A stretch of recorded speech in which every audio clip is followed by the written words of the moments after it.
Assalamualaikum warahmatullahi wabarakatuh. Halo Vcommerce, apa kabar? Perkenalkan, nama saya Firya Fatin dan selamat datang di Cerita Ramadan. Cerita Ramadan kali ini akan bercerita tentang sejarah pembangunan Ka'bah, otomatis berkaitan dengan Masjidil Haram. Di mana yang kita ketahui, Ka'bah ini adalah kiblat utama umat muslim di seluruh dunia dalam melaksanakan sholat. Jadi, gimana sih awalnya adanya Ka'bah itu? Nah, kita akan mengupas selama kurang lebih 5 menit ya dalam acara ini. Jadi, Vcommerce, Ka'bah itu sendiri dalam Al-Quran memiliki banyak sebutan nih. Pertama, ada Al-Bait, Al-Bait Al-Haram. Ketiga juga ada Al-Bait Al-Atiq, terus ada Baitullah dan juga Kiblat.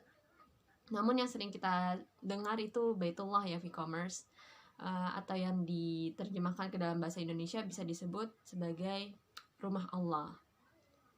Nah, untuk pertama kalinya nih, Ka'bah itu sebenarnya dibangun oleh Nabi Adam alaihissalam, di mana ketika Nabi Adam alaihissalam diturunkan ke bumi oleh Allah Subhanahu wa taala, Allah Subhanahu wa taala juga menurunkan sebuah bangunan atau sebuah rumah yang dijadikan sebagai tempat ibadah atau di sekelilingnya disebut tawaf. Nah, setelah Nabi Adam alaihissalam ini wafat, Allah Subhanahu wa taala mengangkat kembali bangunan tersebut ke langit. Jadi bisa dikatakan Nabi Adam alaihissalam adalah orang yang pertama kali meletakkan batu pertama pembangunan Ka'bah.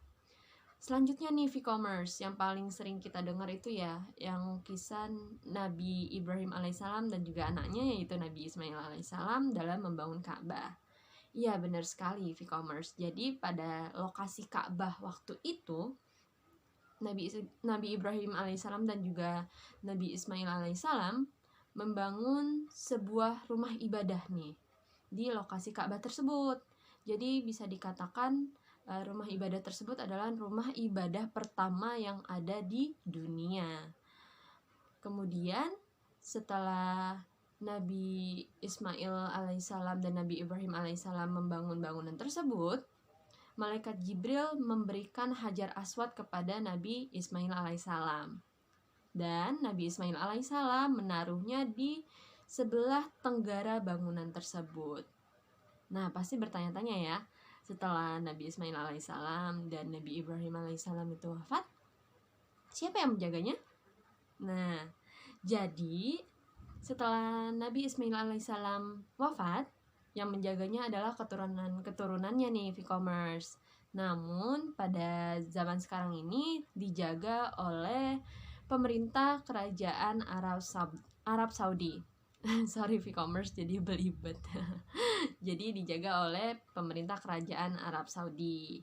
Selanjutnya nih, bangunannya itu dari zaman siapa sih? Apakah dari zaman Nabi Ibrahim alaihissalam dan Nabi Ismail alaihissalam waktu ketika pertama kali dibangun tersebut sampai sekarang?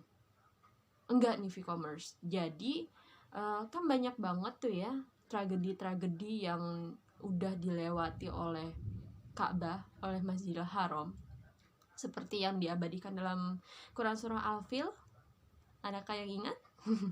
Itu cerita tentang burung ababil dan pasukan gajah Raja Abraha yang menyerang Ka'bah waktu itu. Kemudian burung-burung ababil melemparinya dengan bola-bola api yang berasal dari neraka, sehingga membuat Ka'bah itu mengalami sedikit kerusakan, sehingga perlu direnovasi kembali.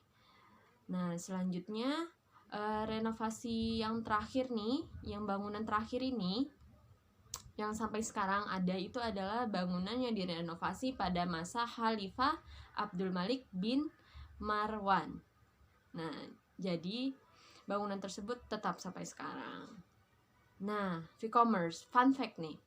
Sebelum adanya perintah untuk mengarahkan kiblat umat Islam ke arah Ka'bah nih, Rasulullah Shallallahu alaihi wasallam ini sholat mengarah ke Baitul Maqdis.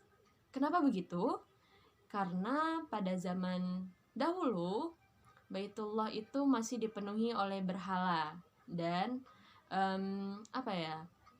belum suci lah istilahnya gitu, belum suci. Jadi Rasulullah Shallallahu Alaihi Wasallam ketika hijrah ke Madinah, beliau sholat mengarah ke Baitul Maqdis, di mana Baitul Maqdis itu sebagai tempat yang suci pada saat itu untuk umat Islam. Kemudian sekitar 16 atau 17 bulan setelah hijrah, Allah langsung memerintahkan untuk seluruh umat Islam di seluruh dunia, termasuk Rasulullah Shallallahu Alaihi Wasallam, untuk sholat menghadap Baitullah. Nah, Vcommerce, jadi gitu ceritanya. Cerita singkat, insya Allah bisa bermanfaat untuk Vcommerce dan bisa menambah pengetahuan juga nih untuk Vcommerce. Dan semoga ya kita bisa pergi ke Baitullah, amin, amin, amin, amin. Dan untuk yang bisa pergi tahun ini, seperti yang kita tahu ya kan, kuota haji udah dibuka. Selamat beribadah. Oh ya, dan juga ini bulan puasa ya, selamat berpuasa. Dan juga sebentar lagi nih mau lebaran, jadi mohon maaf lahir dan batin. Dan semangat puasanya, selamat tarawihnya, jangan bolong-bolong, oke? Cerita Ramadan kali ini saya akhiri sampai di sini. Terima kasih juga untuk Vcommerce yang udah nonton video ini dari awal sampai akhir. Wassalamualaikum warahmatullahi wabarakatuh.